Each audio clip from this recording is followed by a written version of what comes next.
Hello artists, today we are going to make a register or stamp that we can print from for a wonderful printmaking lesson. The first thing you need to do is figure out what you're going to draw or write onto this piece of foam. This is a piece of foam that I have in the classroom. We're going to use it for our project. You might find something cool that I have already printed. You just take a little square and work on that. Just remember, some of the things, whatever you write in words, it has to be backwards. Yes, these are all reflections of the word, like if you were looking into a mirror, because we're printing as a stamp and it will be the opposite image or the mirror image of the work. So I could tape this just with a little piece of masking tape to the top of my print, and I could press this picture like this really hard with a pencil, and then make sure that the lines are here, and then make sure I press it again to make the lines go onto the foam itself. You can also sketch out your own picture that you want to make. I'm going to just press this one, and I'm not going to get all the little tiny details. I just want the shape, because our school theme is mascot is a Mustang. So I want to make a really cool Mustang. And so I'm just going to trace this, and you can see it's going through onto this shape. I can go back in and press it again. The paper might break, but that's okay. That's what it's there for. It's just kind of to help us, guide us through it, just to get a very light line. And if you can tell, I'm not following every single pattern. I could have picked a simpler picture.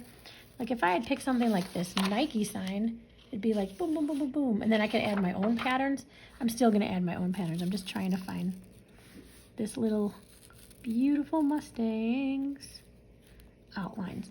And because we're pushing this through while there is it's a piece of paper, it's not going to be the cleanest print. So we have to go back in and press all of these lines. And I'll do that all later. I want to do this part first.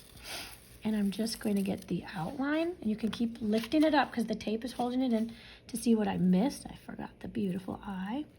And so I'm just trying to gently push this down. You can draw your own picture and not do anything, you know, with pushing things down into it.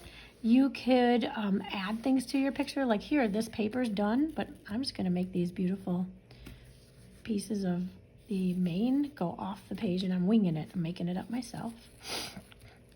So that can be something that you use your imagination for. I mean, this could turn into a unicorn, put a unicorn horn on its head. It's up to you how you would like it to look. I just like to have these options for kids who, you know, might need a little push to get it to be like the right way they want it. But yeah, you can use your imagination and write things, do anything you'd like on your own too. The only thing is, whatever words you write, make them backwards, because they will show up the right way on our print or stamp. So now we're speeding through the rest of the tracing over the paper. And after you finish the tracing of the paper, the next thing you do is pull the paper off and retrace all those lines in the foam with a pencil. And you'll see that the pencil lead lines kind of make it a darker line and a more defined line for your stamp.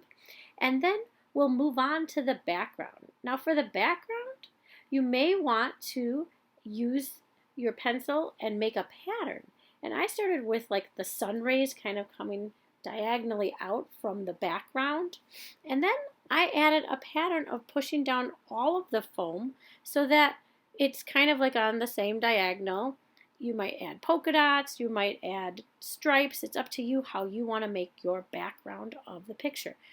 I find that when you push down the background, it really makes the foreground, which is the front of the picture, really stand out in your stamp. And it will be really nice when you print with it. When the background's pushed back and the foreground or the actual object in your picture is straight forward in the front. After you create your drawing into the foam, or kind of like our stamp, what you're going to do is we're going to have a piece of large paper that's like folded in half like a book, and we're going to staple up the stamp in the right direction for you, and not like all over the page, just right at the tippy top corners. I have a large stapler or a little stapler, it doesn't matter. But the reason is we're going to hold it in place. And these stamp lines may show, but we can always kind of cut them off. I like doing the bottom ones too, so that we know this guy is on here for a long time. And then the crazy thing is, I like to have a whole batch of papers, and I staple them here too. And the reason I do that, to prepare the stamp, we're going to fold it in half and open it back up again. And each time you do that, you're kind of stamping on the page. You might have to pick it back up and then fold it over again, and then it will always be in the correct spot. For these, I just put one stamp, staple, in the center. And then, because we're so good at preparing everything, right? We're such preparers today. Write your name, I dropped the staple. Write your name on every piece of paper. So I do this ahead of time so that it's there. So I'm just writing my name, and if you're in like my 6th grade class and A rotation, write 6A. You are in the B rotation, you should know. C rotation, D rotation, or E rotation. So I have it all here. So my name is on these. This is all ready to go. And every time I'm going to print, I'm going to fold the stamp over and press it down. So you might have a roller or called a brayer. I am going to use a paintbrush because I'm at home. And I'm using black paper with this white ink right now, or paint. And I'm going to put it on there. And you notice how much I have? I don't have a giant amount. It's a very thin layer. And you know, if you've ever made anything, sometimes like pancakes, the first batch of pancakes doesn't always turn out great. That's how I feel about the first print I make. Now, of course, with a roller, you're rolling the paint and it's going into every little crack and crevice in this page.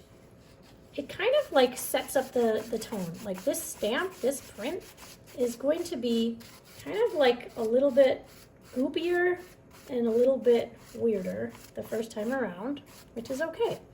So I'm going to first make sure, if you were using the rollers, it might be smoother. I don't mind having the lines in there. I kind of think it looks cool, but that's just me. So I'm going to first do this, and then I'm going to take my page and I'm going to put it over here and then rub it very evenly. You might take a dry brayer even and roll it over that. But we're going to roll this over. Instead of staples, you might use tape. That could work too. But if you notice, ta-da, now I have my first print. And I'm going to rip it off this page and do it again. Now, I'm using white. Let's just see what happens if I don't put more ink on it. This is going to be a lighter print. It might be a little bit easier to use if you had a lot of goopy paint on it at first, or ink. This time I'm just pressing it down. You got to press all of the spots. If you don't press onto it, it really doesn't work that great. So make sure, yeah, that's too light. So that's okay. So my second one wasn't as good as the first one, but I bet my third one will be the best. So you want to do this about 8 times, not without repainting it again. And you can change the color of the paper underneath it. But the ink color, if you had chosen white, use dark colored paper. That would be kind of cool to see. I mean, white on white would be kind of weird, but cool too. But whichever way you go, make sure you put a little bit more of the ink or paint down again, and then we'll print. And it might even be kind of cool to see if the third one is better than the second, because I put down more ink, but maybe the first one might have been just my best copy. And so when you print make, it's kind of goopy sometimes. Sometimes it's kind of uneven, but that's kind of the fun of it. You can see if I pull this closer to you, there's like little like bubbly things in here. I used a lot of paint there. And that's okay. It's kind of neat. And I use a paintbrush so it goes across. I don't know if the roller would do that. So now I'm going to experiment with different colors. Already on the register or stamp, there's white paint. I'm going to put some black paint, which when it mixes with the white, turns gray. And I'm going to make one side a little bit darker with more black paint than the other.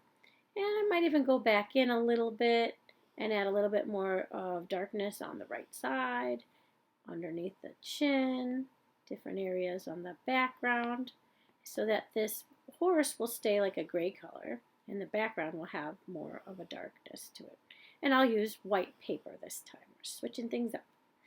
So rub it together, make sure you get all the sides evenly. Lots of good pressure on the page. And voila!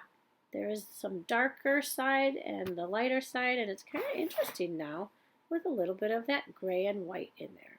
This time I'm going to use just full-on black ink on top of the whole register or stamp. I like to call it a register because that's the printmaking way. And then this time, when it prints on the white, any part that was pressed in will remain white as the paper, and any part that was inked will have the black ink on it. Oh, that one's pretty cool. Now we just pull these off, and you should have like a piece of paper to lay these on, or the drying rack in the room so that they are all waiting for you with your name on them.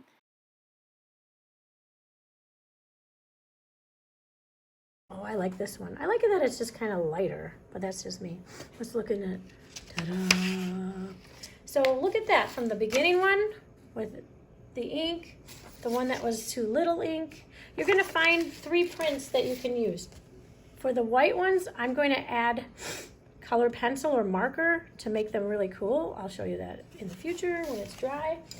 For the black ones, I might use different colors within those white lines, even like the eyeball, so it doesn't look like he's just like without a pupil. That scares me. So have fun with this. We're gonna put these together in some kind of really cool collage. And look at that, I have 3 different ones that I like already. Or maybe I like this one even more. And we're gonna let these dry in the classroom. Your name was already put on them, so ta-da! So now I've picked my favorite 4, or I could even pick 3 of my favorite prints, and I'm going to add some really cool things to them to make them kind of look, you know, kind of cool, maybe exaggerated, maybe like the part of the head got kind of carried away with the ink, so I can go back in and fix it. Or maybe I don't like that one, figure it out. But I'm going to go ahead and video that kind of fast and show you what I'm going to do for some of the art. So I decided on different color schemes. The first one I'm using is cool colors, which are blue, purple, and green. And so I'm making all the parts that are in the white ink with a little bit of marker on it, which are cool colors. And I'm going to leave the background plain. On the next one, it was the outlines, which are white, and I made them warm colors, red, orange, and yellow. And I'm going to even color in the next one with warm colors as well. But the inside part, I wanted to add a little bit of Sharpie, like to make the black a little more accentuated. And then in the background, I'm going to use the warm colors again. And this kind of gives it a really cool like fire theme, I think, like a phoenix. Then I'm going to line up all the pictures, cut out around the part where the ink stops so that it's like the right size, which is usually the same size that each stamp was because it was the same stamp I used. And then I'm going to figure out how to line them up. Maybe I'd use a horizontal or vertical way on a piece of paper. And I'm going to get a glue stick and start sticking them onto one large paper. And I decided to put them vertically, and I'm going to glue them down with like a little like ½ inch space in between each one. And how I glue is I make an X in the middle, and then I do like a glue stick line around the sides. So the X kind of holds it in place, but the sides are like the last part to get the glue, so it really sticks well. Rub it down, make sure it sticks. And I don't know, I always do it like that. X marks the spot. And then we have our pictures together in a really cool kind of pop art fashion print. I can't wait to see what you are going to create.